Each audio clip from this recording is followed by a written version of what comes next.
and other leaders who work tirelessly for our democracy. India became a republic on 26 January 1950, and this day, when our constitution came into effect, it reminds us for our responsibilities, our duties, and right as citizens of India. Let us come together to celebrate the Republic Day of our nation and great joy and enthusiasm. Jai Hind. Thank you, everyone. Now, I invite our respected Principal Suja Malikul Islam sir to say a few words on this special occasion. Sir, please come.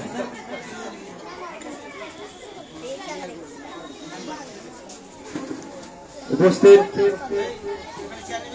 The enlightened একাডেমির সম্মানীয় সকল শিক্ষক শিক্ষিকাগণ এবং সম্মানীয় অভিভাবক ও অভিভাবিকাগণ এবং সামনে উপস্থিত আমার স্নেহের আদরের ভালোবাসার শিক্ষার্থীবৃন্দ, সকলকে সর্বপ্রথমে ৭৬তম প্রজাতন্ত্র দিবসের শুভেচ্ছা ও অভিনন্দন জানাই। মুক্তি ও মন্দির সোপানতলে কত প্রাণ হলো বলিদান, লেখা আছে অশ্রু জলে। ঠিক তাই হাজার হাজার বীর বিপ্লবীদের আত্মবলিদানের মধ্য দিয়ে ১৯৪৭ সালে ১৫ই আগস্ট আমাদের দেশ ব্রিটিশদের হাত থেকে মুক্তি পায় এবং আমরা স্বাধীনতা অর্জন করি। তবে আমরা প্রতি বছর ১৫ই আগস্ট স্বাধীনতা দিবস উদযাপন করি, কিন্তু ২৬ জানুয়ারি আমরা প্রজাতন্ত্র দিবস উদযাপন করি। আমাদের জানতে হবে যে এই যে ২৬ জানুয়ারি আমরা প্রজাতন্ত্র দিবস হিসাবে উদযাপন করছি, কেন করছি, এর পিছনে কি ইতিহাস রয়েছে।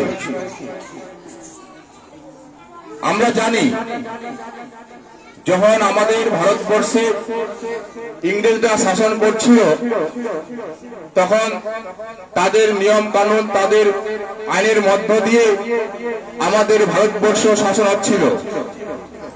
যখন ১৯৪৭ সালে ১৫ই আগস্ট আমাদের দেশ স্বাধীন হয়, স্বাধীন হওয়ার পরে আমরা স্বাধীন তো হয় ঠিক, কিন্তু আমাদের দেশ কিভাবে পরিচালনা হবে, কিভাবে শাসন হবে, তার জন্য একটা কোনো স্থায়ী সংবিধান ছিল না। তাই ঠিক হয় যে একটা আমাদের দেশের নিজস্ব একটা সংবিধান রচনা করতে হবে। সেই সংবিধান রচিত হয় ডক্টর ভীমরাও আম্বেদকরের সভাপতিত্বে। তারপরে সেটা ১৯৫০ সালে ২৬শে জানুয়ারি সেই সংবিধান আমাদের দেশে কার্যকরী হয় এবং আমাদের দেশ একটি প্রজাতন্ত্র দেশ হিসাবে প্রতিষ্ঠিত হয়। তবে আমাদের জানতে হবে যে ২৬শে জানুয়ারি যে আমাদের দেশ এই সর্ববৃহৎ গণতন্ত্র এবং বিশ্বের সব থেকে বড় সংবিধান, এই ২৬শে জানুয়ারির দিনটিতে স্বীকৃতি দেওয়া হলো কেন? তার আগে দিতে পারত বা পরে দিতে পারত। এই যে ২৬শে জানুয়ারি দিনটি রয়েছে, এই দিনটির একটি গুরুত্বপূর্ণ তাৎপর্য রয়েছে। আমাদের জানতে হবে এর ইতিহাসটা কি। তবে আমরা এই ২৬শে জানুয়ারি সম্পর্কে কিছু বলতে গেলে আমাদের একটু ইতিহাসে যেতে হবে। ১৯১৯ খ্রিস্টাব্দে মন্টেগু ট্রান্সপোর্ট সংস্কার আইন আমাদের ভারতবর্ষে লাগু হয়। সেই মন্টেগু ট্রান্সপোর্ট সংস্কার আইন এমন একটি আইন নিয়ে এসেছিল যেটা আমাদের ভারতবর্ষের মানুষের জন্য কল্যাণময় ছিল না। সেই মন্টেগু ট্রান্সপোর্ট সংস্কার আইনের ফলে আমাদের দেশে যে জালিয়ানওয়ালাবাগের মতো হত্যাকাণ্ড ঘটে যায়, যেটা নির্মম হত্যাকাণ্ড, এই মন্টেগু ট্রান্সপোর্ট সংস্কার আইনের প্রতিবাদ আমাদের পুরো ভারতবর্ষে চলতে থাকে। বিশেষ করে আমাদের উত্তর পশ্চিম ভারতে যে এই আইনের প্রতিবাদ এতটাই অগ্নিগর্ভ সৃষ্টি করে যে ইংরেজদের মধ্যে একটা ভয় ঢুকে যায় যে তারা এই আইনের এরকম প্রতিবাদ করছে, এটাকে একটু সংশোধন করতে হবে। এই কারণে যে ইংরেজ পার্লামেন্টে ঠিক হয় যে সাইমন কমিশন নামে একটা কমিটি গঠিত হয়। সেই কমিশন 1927 খ্রিস্টাব্দে প্রতিষ্ঠিত হয়। তখন যে আমাদের ভারতবর্ষের যে নেতৃত্ববৃন্দরা মনে করে যে সাইমন কমিশন যে প্রতিষ্ঠিত হয়েছিল বা আমাদের এই মন্টেগু ট্রান্সপোর্ট সংস্কারকে সংস্করণ করার জন্য যে সাইমন কমিশন গঠন করা হয়েছিল, আমাদের দেশের জন্য আইন প্রতিষ্ঠা করা হচ্ছে, আমাদের দেশের জন্য আইন তৈরি করা হবে, কিন্তু আমাদের ভারতবর্ষের কোন প্রতিনিধি সেখানে স্থান পাচ্ছে না কেন? তাহলে এই যে নতুন করে তারা আইন নিয়ে আসবে, সেখানেও আমাদের সেরকম কোনো লাভ হবে না। তার জন্য 1928 খ্রিস্টাব্দে লালা লাজপত রায়ের নেতৃত্বে লাহোরে সে সাইমন কমিশনের একটা প্রতিবাদ জানায়। তিনি তার সঙ্গীদের নিয়ে তিনি সাইমন গোমেক নামে তারা প্রতিবাদ করে এবং সেখানে একজন পুলিশের আঘাতে লালা লাজপত রায়ের মৃত্যু হয়। তিনি তার মৃত্যুর খবর সারা ভারতবর্ষে ছড়িয়ে পড়ে। তখন আরো আমাদের এই জাতীয়তাবাদী আন্দোলনগুলো আরো তীব্র আকার ধারণ করে। এতটাই আমাদের ভারতবর্ষের পরিস্থিতি এমন পর্যায়ে পৌঁছে যায়, সে সময় কোনো উপায় ছিল না। তখনই আমাদের কংগ্রেসের নেতৃত্ববৃন্দরা তারা ঠিক করে, যেমন পণ্ডিত জওহরলাল নেহরু ছিলেন সুভাষচন্দ্র বসু, মতিলাল নেহরু, তারা ঠিক করে যে আমাদের একটা স্থায়ী সংবিধান রচনা করতে হবে। যখন তারা দাবি করে যে আমরা একটা স্থায়ী সংবিধান রচনা করে আমরা পার্লামেন্টে, ইংরেজদের পার্লামেন্টে পেশ করব, তখন আমাদের এইদিকে অগ্নিগর্ভ পরিস্থিতি, সেখানে আরো আমাদের পার্লামেন্টের বিদেশ মন্ত্রক একজন তিনি আরো ঢেলে দেয়। তিনি বলেছিলেন যে you don't have the capacity to write on your constitution. তোমাদের এখনো যোগ্যতা হয়নি, ভারতবর্ষের মানুষের এখনো যোগ্যতা হয়নি যে তারা নিজের সংবিধান রচনা করবে। এই কথা যখন ইংরেজরা বলে, তখন আমাদের নেতৃত্ববৃন্দদের মধ্যে আরো একটা ক্ষোভ সৃষ্টি হয়। তখন আমাদের মতিলাল নেহরু তিনি তাদেরকে জবাব দিয়েছিলেন যে stupid, I accepted your challenge. আমি আপনার চ্যালেঞ্জ অ্যাকসেপ্ট করছি এবং আমরা একটা নিজস্ব সংবিধান রচনা করবই। তখন এই নেহরুর সভাপতিত্বে 1928 খ্রিস্টাব্দে একটি খসড়া সংবিধান রচনা হয়। সেই সংবিধান তারা পেশ করে পার্লামেন্টে। তখন আমাদের ভারতবর্ষে ইংরেজদের শাসন, তারা আমাদের এই যে নেহরু রিপোর্ট, যেটা আমরা যে সংবিধান তারা পেশ করেছিল সেটা নেহরু রিপোর্ট নামে পরিচিত, সেই রিপোর্ট তারা মান্যতা দেয়নি। মান্যতা দিবে বা কেন? তখন তো তাদের ইংরেজদের শাসন ছিল, মান্যতা দেয়নি। তারপরে আমাদের নেতৃত্ববৃন্দরা ঠিক করে যে আমাদের পূর্ণ স্বাধীনতা বা পূর্ণ স্বরাজ লাগবে। তখন আবার লাহোরে, যেখানে লালা লাজপত রায়ের মৃত্যু হয়েছিল, লাহোরে সেখানে আমাদের কংগ্রেসের নেতৃত্ববৃন্দরা ঠিক করে যতদিন পর্যন্ত আমরা পূর্ণ স্বাধীনতা অর্জন করতে পারছি না, ততদিন পর্যন্ত আমরা এই যে আমরা লড়াইটা, আমাদের স্বাধীনতা আন্দোলন চালিয়ে যাব। তখন তারা আমাদের ভারতবর্ষের তিরঙ্গা পতাকা তারা 1929 খ্রিস্টাব্দে 31 ডিসেম্বর তারা লাহোরে উত্তোলন করেছিলেন। কিন্তু আরো অনেকের মধ্যে একটা মতপার্থক্য সৃষ্টি হয়ে যায় যে এটা যেহেতু 1929 খ্রিস্টাব্দের 31 ডিসেম্বর, অনেকে বলছিলেন এটা 1929 খ্রিস্টাব্দের 31 ডিসেম্বর, আবার অনেকে বলছে যেহেতু মধ্যরাতে তারা উদযাপন করেছিলেন, অনেকে বলছে যেটা 1930 খ্রিস্টাব্দের 1 জানুয়ারি।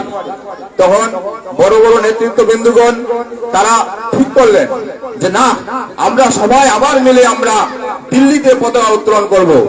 তখন তারা ঠিক করে যে 1930 খ্রিস্টাব্দের জানুয়ারি মাসের শেষ রবিবার যে দিনটি হবে সেই দিনে আমরা দিল্লির লালকেল্লায় আমরা পতাকা উত্তোলন করব। ঠিক হয়েছে। তখন যে ঘটনাক্রমে 1930 খ্রিস্টাব্দে 26 জানুয়ারির যে জানুয়ারি মাসের শেষ রবিবারটা যে ছিল সেটা ছিল 26 জানুয়ারি।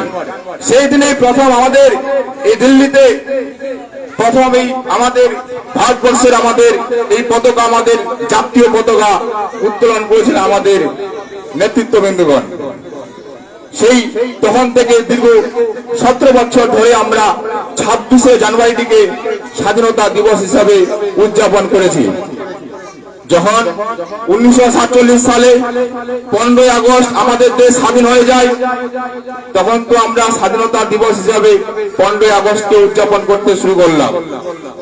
তখন ওই যে 26 জানুয়ারিটির যে একটা গুরুত্ব ছিল সেটা কিন্তু আর থাকলোই না।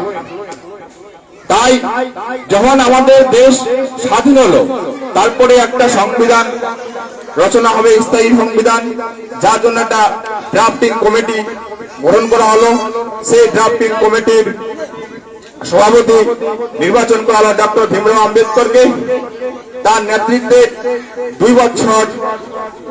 বছর 11 মাস 18 দিনে আমাদের বিশ্বের বৃহত্তম সংবিধান রচিত হয়।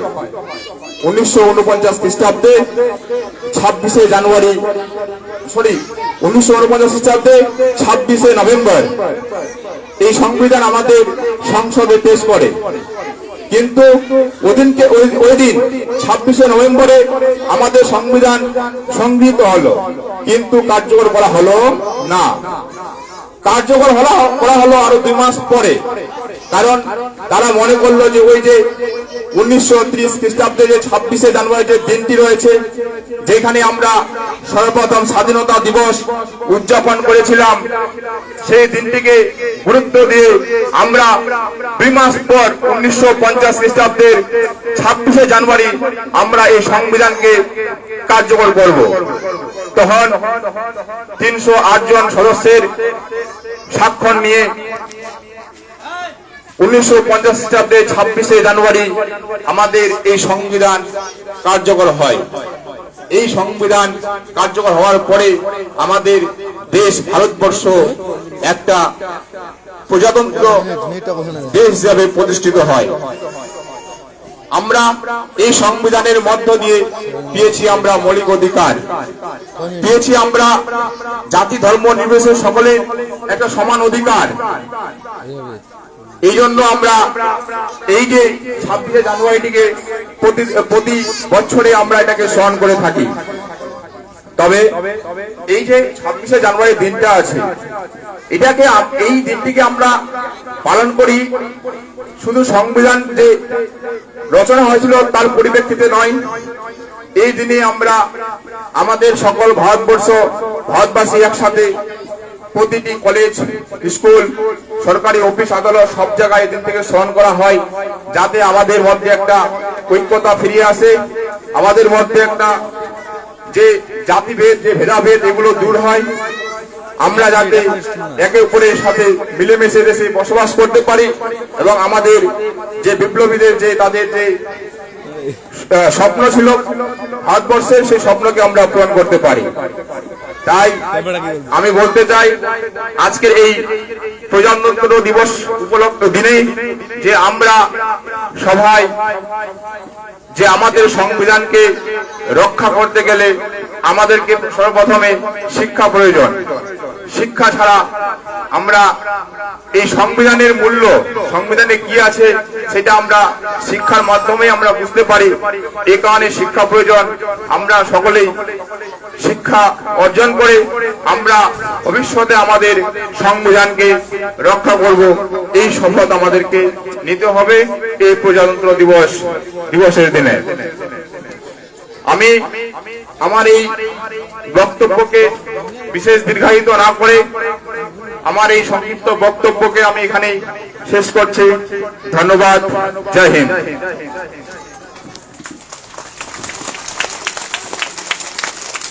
অসংখ্য ধন্যবাদ প্রিন্সিপাল স্যারকে ওনার খুব সুন্দর মূল্যবান বক্তব্য রাখার জন্য।